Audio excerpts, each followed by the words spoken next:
इस प्रकार की विशेष प्रार्थनाएं महाराज ने उस पुस्तक में वर्णन की थी। पहली प्रार्थना होती जिसे कहते हैं संप्रार्थात्मिका भजन। संप्रार्थात्मिका मतलब हमारी भगवान से डायरेक्ट प्रेयर्स होती हैं, डायरेक्ट। जैसे कि हम देखते हैं हरिहराय नमः, कृष्ण यादवाय नमः, यादवाय माधवाय केशवाय नमः। डायरेक्ट भगवान के नामों को बोला जा रहा है। तो ये कैसी है? संप्रार्थात्मिका भजन। ये भजन की एक श्रेणी है, एक कैटेगरी है कि हम डायरेक्ट भगवान को ही एड्रेस कर रहे हैं। कई बार लोग सुबह मंगल आरती आते हैं इस्कॉन में, कहते हैं आप तो गुरु जी का भजन गा रहे हैं, गुरु अष्टकम, भगवान का क्यों नहीं गा रहे हैं? तो ये संप्रार्थात्मिका भजन लोगों को अच्छा लगता है। दूसरे प्रकार का होता है स्वदैन्य बोधिका। स्वदैन्य बोधिका मतलब स्वयं के दैन्य की भावना व्यक्ति के भजन में आती है, दीनता की भावना। हम देखते हैं हमारे आचार्य हैं श्री भक्ति विनोद ठाकुर, नरोत्तम दास ठाकुर, इतने महान महान आचार्य हैं, लेकिन दीनता की भावना को व्यक्त करते हैं अपने हर प्रेयर्स के अंदर। तो इसमें ह्यूमिलिटी, हम्बलनेस, ये प्रार्थनाओं में होना बहुत जरूरी है। जैसे हम देख सकते हैं स्वदैन्य बोधिका का उदाहरण में भक्ति विनोद ठाकुर लिखते हैं ना, सर्वस्य तोमार चरणे सापिया पड़ी तोमार घोरे, तुमी तो ठाकुर तोमार कुकुर बोलिया जाना ही तने।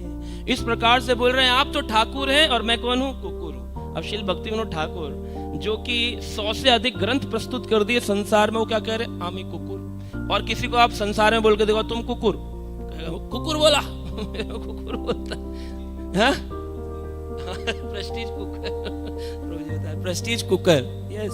तो कुकर है एक्चुअली, बॉईल होते रहते हैं, लेकिन उनके अंदर वो कुकर की भावना नहीं आएगी, क्योंकि ये दैन्य भजन जब तक पढ़े नहीं जाए, बोले नहीं जाए, और ये भागवत प्रदान करेगा ये सारी चीजें। तीसरे प्रकार की है मनः शिक्षा। जैसे श्री रघुनाथ दास गोस्वामी ने लिखा कि देनता का तो भजन है, साथ में अपने मन को ट्रेन करो, instructions to the once mind, अपने मन को ट्रेन करो। जैसे हम देखते हैं भक्ति विनोद ठाकुर ने अपने मन के लिए लिखे हैं भजन, जैसे दुष्ट मन तुम्ही केसर वैष्णव, कैसा वैष्णव हो तुम मन, अपने मन को बार बार बोलते भी झाड़ू से मारो। तो कई लोग झाड़ू से तो मार लेते हैं लेकिन बदलते नहीं, वैसे के वैसे। वो एक्चुअली मन को नहीं मार रहे हैं। भक्ति विनोद ठाकुर के कहने का तात्पर्य समझिए, है ना, यथा रूप में नहीं लेना चाहिए। जैसे एक बार हिज होलीनेस राधा गोविंद महाराज एक लेक्चर में बोल रहे थे, बोले मैंने प्रवचन में बोल दिया, और प्रवचन बोलने के बाद मैं जा रहा था बाहर, कॉरिडोर में घूम रहा था, वहां 2 भक्त बैठकर बात कर रहे थे। बोले तुम तो बोल रहे थे कि ये महाराज ब्रह्मचारी से सन्यासी हुए हैं, पर ये तो प्रवचन में बोल रहे थे मेरे 4 बच्चे हैं, तो है ना। दूसरा बोला नहीं नहीं, वो तो खाली उदाहरण दे रहे थे कि मान लो मेरे 4 बच्चे। कह रहे उन्होंने इतनी गंभीरता से कहा मान लो, मैं मान लिया कि उनके 4 बच्चे। तो है ना, हम कभी कभी श्लोक या प्रवचनकर्ता के भाव को, इसलिए बोलते लाइक माइंडेड डिवोटी से जब नहीं मिल पाते ना, हमें समझ में नहीं आएगा, ऊपर से चला जाता है। तो वो अपने अपने दृष्टांत प्रस्तुत करते हैं। भक्त भी एक आचार्य के प्रवचनों में से, और ये हमें बड़ा ध्यान देने वाली बात है। इसलिए कंटेम्पलेशन जो है, आफ्टर दी क्लास बैठकर चर्चा करना, ये बड़ा महत्वपूर्ण है कि हम किससे पढ़ें, किसके साथ बैठें, किससे चर्चा करें।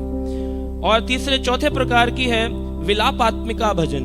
विलापात्मिका में एक्सट्रीम लेमेंटेशंस हैं, बहुत ज्यादा विलाप करता है व्यक्ति, रोता है प्रगाढ़ कि बस प्रभु कृपा करो, मैं तो फंस गया हूं संसार में। जैसे अभी विलापात्मिका भजन हम रोज गाते दर्शन आरती के बाद, है ना, श्री कृष्ण चैतन्य प्रभु दया करो मोरे, मुझ पर दया करिए, है ना, इस प्रकार से बोल रहे हैं। तुम बिना के दयालु, तो आपके बिना कौन है जो मुझ पर कृपा करेगा। तो ये जो भावना है ये विलापात्मिका है, रोने वाले भजन है, विलाप करना है, प्रभु हम आपको भूल गए, हमसे ज्यादा पतित कौन है, मौसम पतित प्रभु न पाई बेहार, मेरे जैसा पतित आपको नहीं मिलेगा, मुझे जैसा छोटा व्यक्ति नहीं मिलेगा, ये भजन।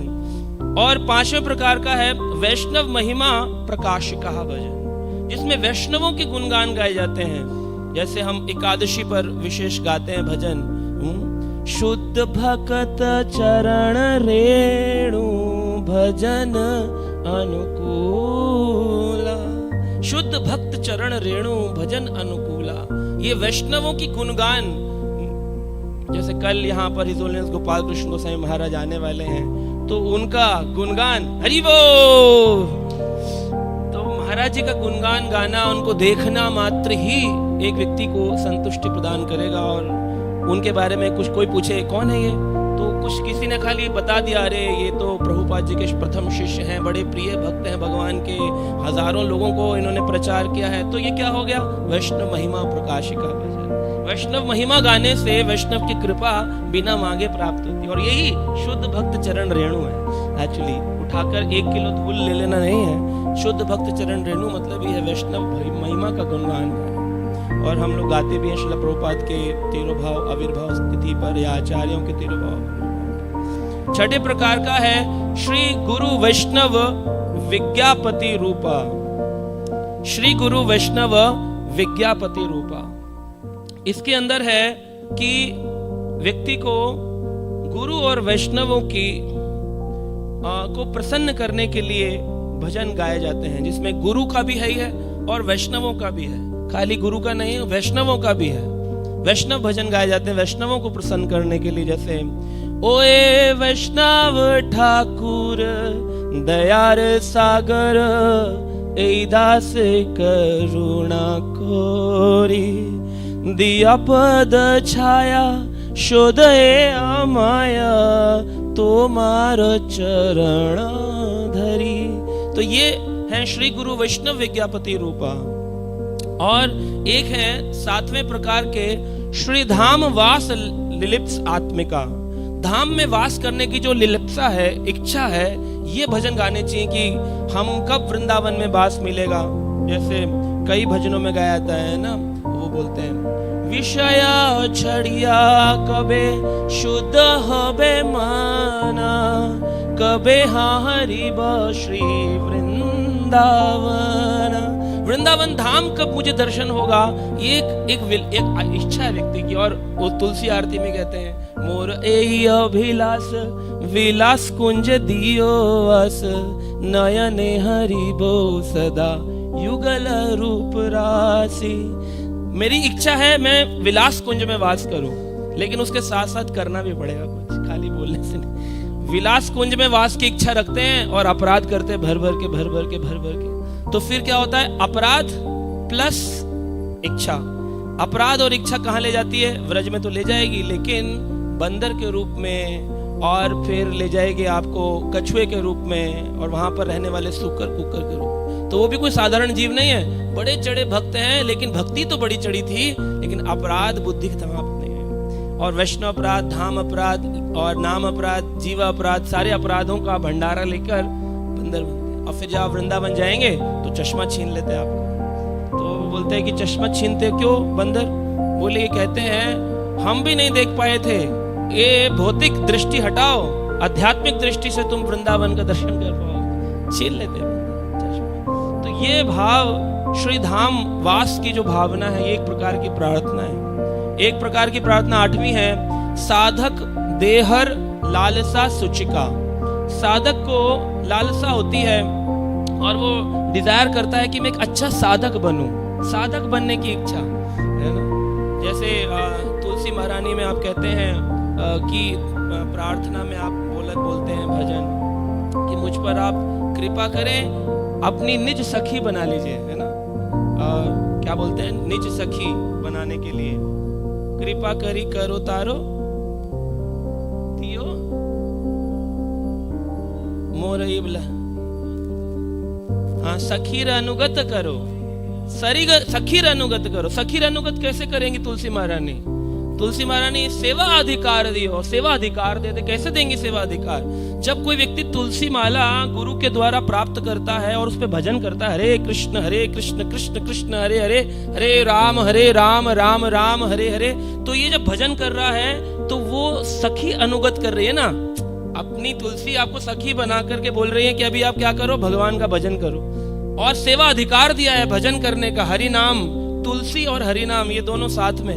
दुनिया तुलसी विवाह बाहर कर रही है, हम अंदर कर रहे हैं झोली के अंदर ही ना। हरि नाम और तुलसी विवाह हो रहा है साथ में, दोनों को अर्पित कर रहे हैं भगवान। एक एक मन के पर एक एक तुलसी अर्पित हो रही है, बार बार। तो इस प्रकार से कितना ऊंचा साधक देहर लालसा सुचिका, ये ऐसे व्यक्ति की भावना है कि मुझे साधक सिद्धि प्राप्त हो, साधक बन पाऊं भगवान का। और एक है सिद्ध देह लालसामयी, जिसमें सिद्ध देह प्राप्त हो जाती है। और ये तब होती है जब व्यक्ति एक वैधि भक्ति से निकलकर रागनुगा भक्ति में प्रवेश करता है, तब सिद्ध देह लालसामयी भजन होता है उस व्यक्ति का। और वो जब भजनों से पता चल जाएगा ये जो आचार है किस स्तर पर है, या ये व्यक्ति किस स्तर पर है। बोलते हैं ना, एक पढ़े लिखे व्यक्ति की, एक समझदार व्यक्ति की पहचान कब होती है? जब वो मुंह खोलता है। उससे पहले तो बहुत सुंदर होते हैं। कई होते हैं ना इंडिया में, बड़े बड़े मॉडल्स होते हैं और वो एक ऐसी बैकग्राउंड विलेज कम्युनिटी से आ, देखने में तो लगेगा कितना मतलब समझदार व्यक्ति है, लेकिन बोलता है रे आगे को बढ़ना, तो पता चलता है अरे भाई ये तो बुद्धि ऐसी तो वो बोलते हैं जैसे ही मुख खोलेगा व्यक्ति समझ आ जाएगा कितना समझदार है, कितना ज्ञानी है, कितना पढ़ा लिखा है। तो सिद्ध दही लालसामयी भजन कैसे हैं? जैसे राधा कृष्ण प्राण मोरा युगल किशोरा, राधा कृष्ण प्राण मोरा। तो राधा कृष्ण प्राण मोरा जुगल किशोरा, जीवने मरण गति आर नाही मोरा। जीवन और मरण की गति किस पर निर्भर है? राधा कृष्ण पर निर्भर है। हमारे जीवन मरण की गति किस पर है? संसार में, खुशी में, खाने में, पीने में, और यहाँ पर राधा कृष्ण प्राण मोरा, प्राण है राधा कृष्ण। भक्ति विनोद ठाकुर कहते हैं यही सब छोड़त कहीं नहीं जाऊं, यही सब छोड़त प्राण हराऊं। ये सब छोड़कर मेरा जाने का मन नहीं करता, और छूटे तो प्राण निकले, ये ना छूटे। हम कैसे?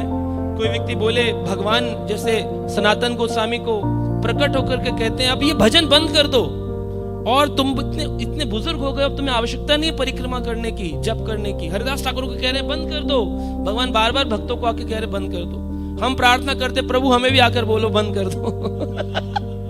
हम तो परेशान है शुरू करके।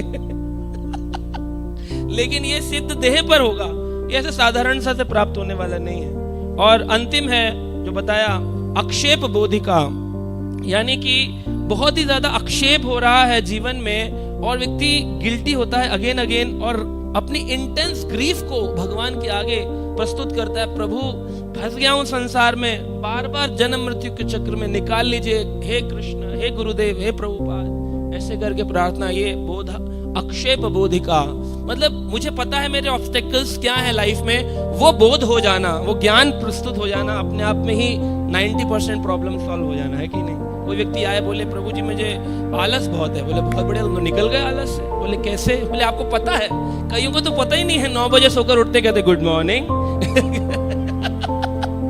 सोच रहे हैं सब कुछ गुड है, बट नथिंग इज गुड, है ना। और इतना सारा मृत्यु हो रही है, हॉस्पिटल में जा रहे हैं, कोरोना पॉजिटिव हो रहे हैं, लेकिन फिर भी गुड मॉर्निंग बोलने से बाज नहीं आ रहे, तो मॉर्निंग गुड ही रहती है उन लोगों की। तो ये है। और ये भक्ति विनोद ठाकुर जैसे लिखते हैं अमार जीवन सदा पापे रत नाही के पुण्य लेश। अब ये क्यों लिखे गए भजन हमारे लिए? ये अक्षेप बोधिका भजन है ना। हमारा जीवन जो है पापों से भरा हुआ है। तो ये सारी प्रार्थनाएं हैं, और सबसे उत्तम प्रार्थना श्रीमद् भागवत की जो प्रार्थनाएं हैं, ये बोलने मात्र से निष्काम भाव से, निष्काम स्थेव भक्तिदम, उस व्यक्ति को भक्ति प्राप्त हो जाएगी।